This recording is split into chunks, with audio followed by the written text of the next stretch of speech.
Eu sempre fui um cara muito curioso. Tem gente que diz que eu sou chato e intrometido, mas o que eu sou é maluco pelo conhecimento e pela investigação. Meu nome é Euclides, mas as pessoas me conhecem como... A cara da câmera!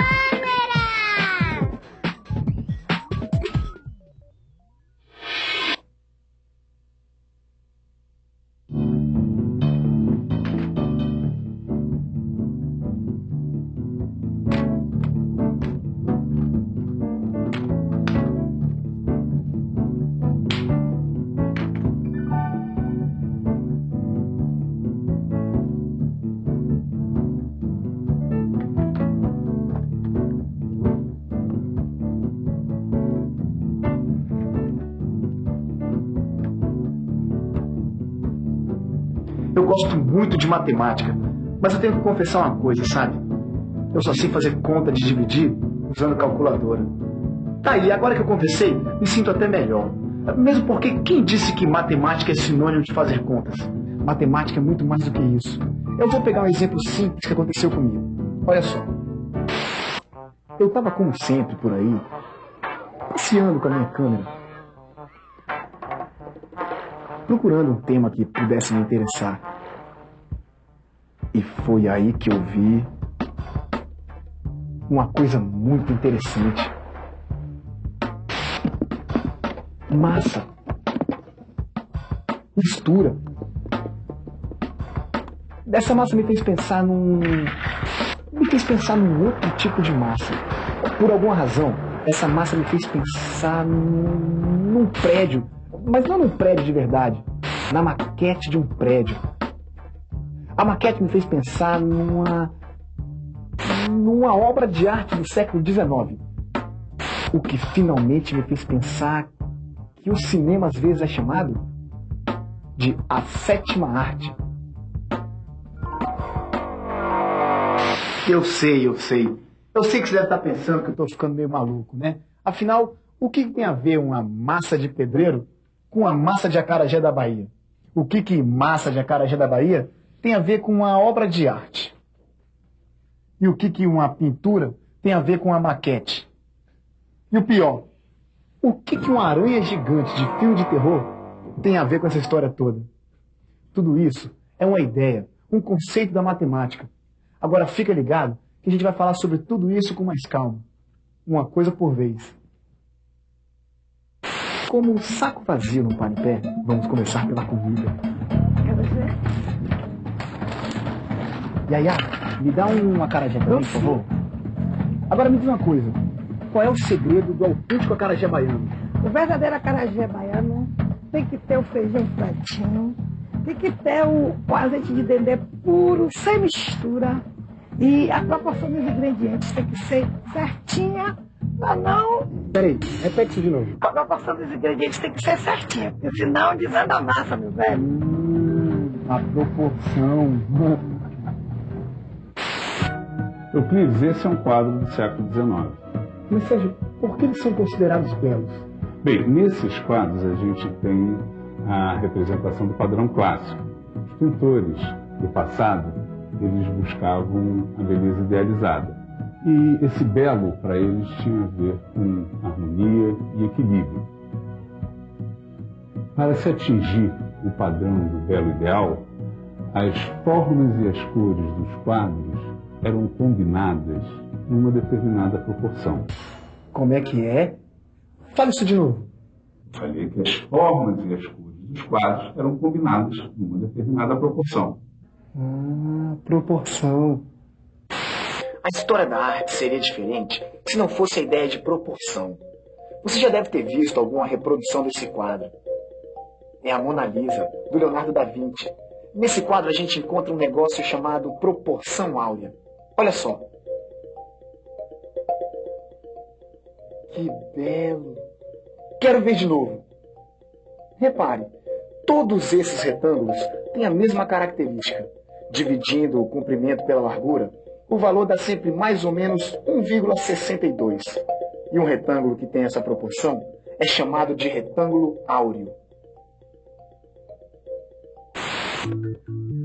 A palavra áureo vem de ouro.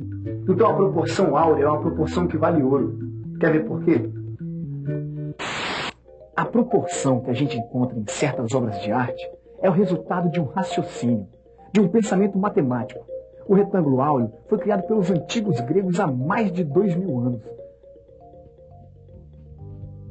Aliás, o matemático que escreveu o texto mais importante sobre proporção era meu xará, o Euclides. Ele viveu 300 anos antes de Cristo. Uns 1800 anos depois, os artistas do Renascimento trabalharam com esse conceito de proporção para fazer arte. O Leonardo da Vinci, por exemplo, pintou a famosa Mona Lisa. Não.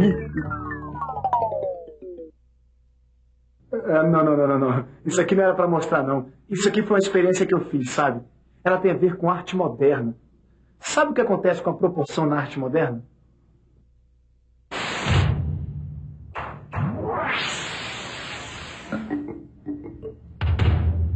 Agora me diz uma coisa, Sérgio. O que aconteceu com a proporção nesse quadro? Bem, na arte moderna, do começo do século XX, desrespeito pela proporção era intencional. O que interessava agora era justamente colocar as coisas no quadro fora daquela proporção que os artistas do passado consideravam certa. A proporção certa. Isso, proporção certa. Bonito, né?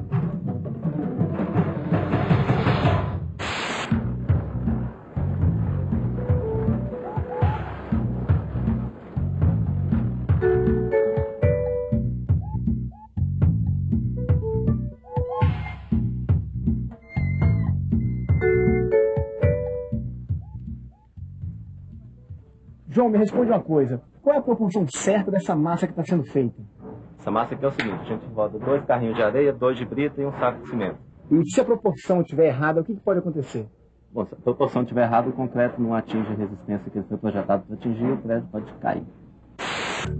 O que significa que proporção, apesar de ser uma ideia inventada pelo homem, é um conceito que diz respeito às coisas da realidade, da vida. Como todos os conceitos que a gente aprende na escola, o conceito de proporção é uma espécie de ferramenta nas nossas mãos. Sabendo usar, a gente pode até planejar o futuro. Isso aí é a proporção a serviço do futuro. É uma maquete. Um jeito dos arquitetos fazerem a gente visualizar como uma obra vai ficar depois de pronta.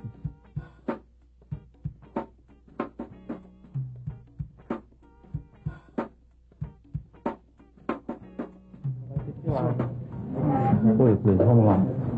Vamos gravar, olha só. Vamos. Isso aqui. Isso. Agora explica aí, qual é o seu trabalho e como é que a proporção faz parte dele? Sou professor de arquitetura e trabalho com maquetes. Além das suas funções de expressão e representação, a maquete funciona como um modelo do projeto arquitetônico numa escala reduzida. Só um pouquinho, Euclides.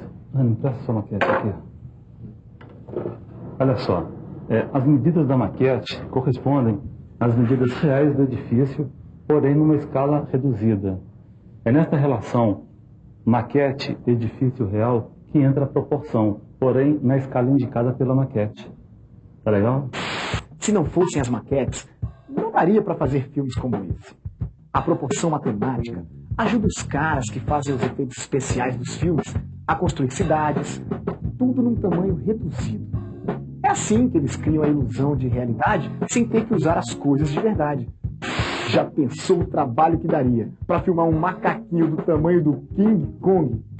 Ou uma aranha do tamanho de uma casa? Peraí. Por que aranha gigante só existe em filme? Ou será que tem um bicho assim em algum lugar? Só conheço uma pessoa que pode me ajudar a resolver isso. Ah, o cara da câmera. Beleza.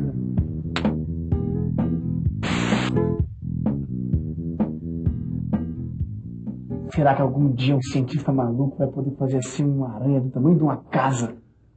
Eu acho que não seria possível, Cris. Você quer saber por quê? Quero, mas você deixa eu gravar? Uhum. Gravar. Vamos lá? Ok? Uma aranha do tamanho de uma casa ia ser tão absurdamente pesada por causa do peso do seu esqueleto externo que ela não ia conseguir sequer se locomover. Certo. O homem possui esqueleto interno.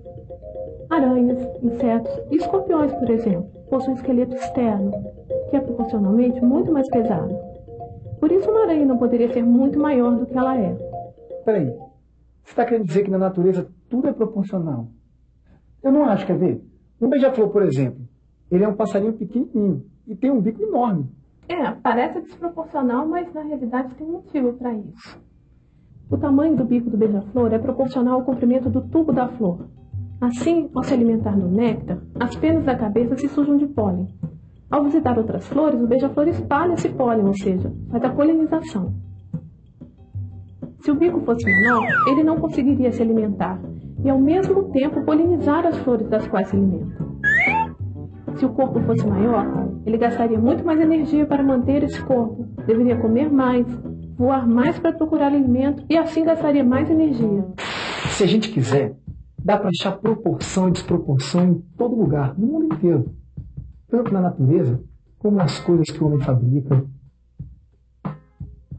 inventa, produz. Um farmacêutico que prepara um remédio tem que usar as quantidades certinhas que a receita do médico manda usar. Dependendo do caso, se o farmacêutico erra a proporção dos ingredientes, o remédio pode virar veneno. Quer ver outra coisa? A gente queima tanta gasolina e óleo diesel para produzir energia que a proporção entre os gases da atmosfera foi alterada. Por causa disso, o planeta está ficando mais quente. É o tal do efeito estufa, um desastre ecológico causado pela quebra da proporção. Mexer com as proporções das coisas da natureza pode ser bastante perigoso, mas saber mexer com as proporções no dia a dia ajuda a gente a resolver uma porção de problemas.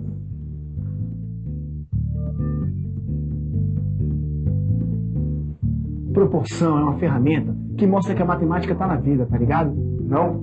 Então você se liga aí que eu vou desligar aqui. Corta!